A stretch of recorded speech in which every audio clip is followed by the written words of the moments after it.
नमस्ते। आज हम पैसे के मनोविज्ञान की दुनिया में गोता लगाने वाले हैं।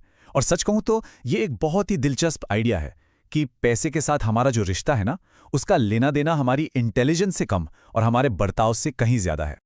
इस आइडिया को समझने के लिए चलिए एक कमाल का कॉन्ट्रास्ट देखते हैं। दो लोगों की कहानी है ये। एक तरफ एक जीनियस टेक एग्जीक्यूटिव, इतना अमीर सोचिए कि वो शौक में समंदर में सोने के सिक्के फेंकता था और फिर भी दिवालिया हो गया। और दूसरी तरफ एक चौकीदार, रोनाल्ड रीड, बिल्कुल सादा जीवन, गाड़ियां ठीक करते थे, सफाई करते थे, और जब उनकी मृत्यु हुई तो उनके पास $8 मिलियन से ज्यादा की दौलत थी। तो ये हमें एक बहुत बड़े सवाल पर लाके खड़ा कर देता है ना? अगर बहुत ज्यादा इंटेलिजेंट होना ही फाइनेंशियल सक्सेस की गारंटी नहीं है, तो फिर क्या है? आखिर वो कौन सी चीज है जो असल में काम करती है? चलिए इसी सवाल का जवाब ढूंढते हैं। और इसका जवाब छिपा है हमारे पहले सिद्धांत में। देखिए, फाइनेंशियल सक्सेस कोई रॉकेट साइंस नहीं है, ये एक सॉफ्ट स्किल है। मतलब ये इतना जरूरी नहीं है कि किसी को कितना पता है, बल्कि ये ज्यादा जरूरी है कि वो उस जानकारी के साथ करता क्या है, कैसे बर्ताव करता है। तो फिर ये पैसे का मनोविज्ञान या साइकोलॉजी ऑफ मनी है क्या चीज?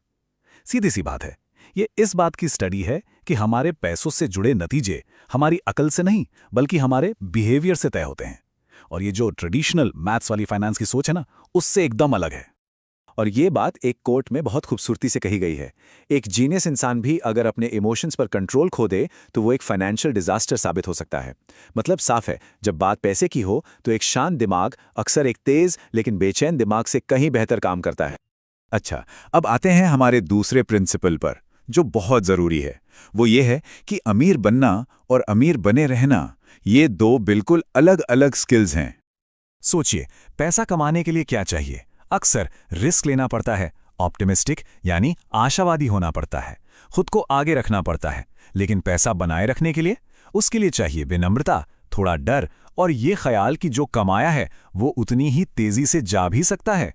और कमाल की बात यह है कि ये दोनों माइंडसेट एक दूसरे के बिल्कुल उल्टे हैं। इस बात को और अच्छे से समझने के लिए चलिए एक कहानी सुनते हैं।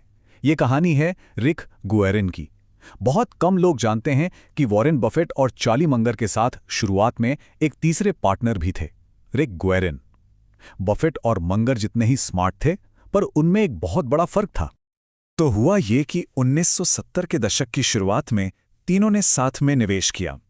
फिर आया 1973-74 का दौर, जब स्टॉक मार्केट करीब 70% तक गिर गया। अब गैरेन ने बहुत ज्यादा उधार ले रखा था, तो उन्हें मार्जिन कॉल्स आने लगे। और नतीजा, उन्हें अपने बर्कशायर हाथवे के शेयर वॉरेन बफेट को ही कौड़ियों के दाम पर बेचने पड़े। उनकी जल्दबाजी ने उन्हें ले डुबा, जबकि बफेट और मंगर का सब्र उन्हें गेम में बनाए रखा। चलिए अब एक ऐसे आइडिया की बात करते हैं जो दौलत को लेकर हमारी पूरी सोच को बदल सकता है। हमारा तीसरा प्रिंसिपल है, असली दौलत वो नहीं है जो दिखती है। जब हम अमीर शब्द सुनते हैं तो दिमाग में क्या आता है? शायद एक तेज रफ्तार कार, एक बड़ा सा घर। यही सब तो सक्सेस के सिंबल माने जाते हैं। पर सवाल यह है कि क्या यह वाकई दौलत है? और यहीं पर आता है वो सच जो थोड़ा चौंकाने वाला है। असली दौलत छिपी हुई होती है। दौलत वो पैसा है जिसे खर्च नहीं किया गया। ये वो इनकम है जिसे बचाया गया है, फैंसी चीजों में नहीं बदला गया है। तो फिर सेविंग का असली मतलब क्या है? ये सिर्फ कोई चीज खरीदने के लिए पैसे जोड़ने जैसा नहीं है। सेविंग्स का मतलब है आजादी खरीदना, अपने समय पर कंट्रोल पाना। ये आपको फ्लेक्सिबिलिटी और ऑप्शंस देती है। ये आपको अपनी शर्तों पर अपनी जिंदगी का रास्ता बदलने की ताकत देती है। और सबसे जरूरी बात, ये हमारे अहंकार और हमारी इनकम के बीच का गैप है। और ये हमें हमारे आखिरी और शायद सबसे प्रैक्टिकल प्रिंसिपल पर लाता है। देखिए, लक्ष्य परफेक्ट होना नहीं है, लक्ष्य है टिके रहना, कंसिस्टेंट रहना। इसको समझने के लिए दो तरह के इन्वेस्टर्स की मानसिकता को देखते हैं। एक होता है रैशनल इन्वेस्टर। ये स्प्रेडशीट और नंबरों के हिसाब से फैसले लेता है। इसका मकसद होता है सबसे बेस्ट मैथमेटिकल स्ट्रैटेजी चुनना। लेकिन एक होता है रीजनेबल इन्वेस्टर। ये वो फैसले लेता है जो इसे रात को चैन से सोने दें। इसका मकसद एक अच्छी स्ट्रैटेजी चुनना है जिसके साथ वो लंबे समय तक टिका रह सके। और मजे की बात तो यह है कि मॉडर्न पोर्टफोलियो थ्योरी के father, Nobel prize winner Harry Markowitz ने भी यही किया। उन्होंने अपने पैसे को रिटर्न मैक्सिमाइज करने के लिए नहीं, बल्कि भविष्य के पछतावे को कम करने के लिए इन्वेस्ट किया। उन्होंने वो तरीका चुना जो उन्हें चैन की नींद दे, न कि वो जो कागज पर सबसे ज्यादा रिटर्न दिखाए। तो ये सारी बातें हमें एक आखिरी सवाल पर लाकर छोड़ देती हैं।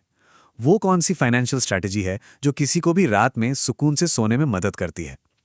क्योंकि हो सकता है दिन के आखिर में सबसे अच्छी स्ट्रैटेजी वही हो जो बस काम करे और मन को शांत रखे।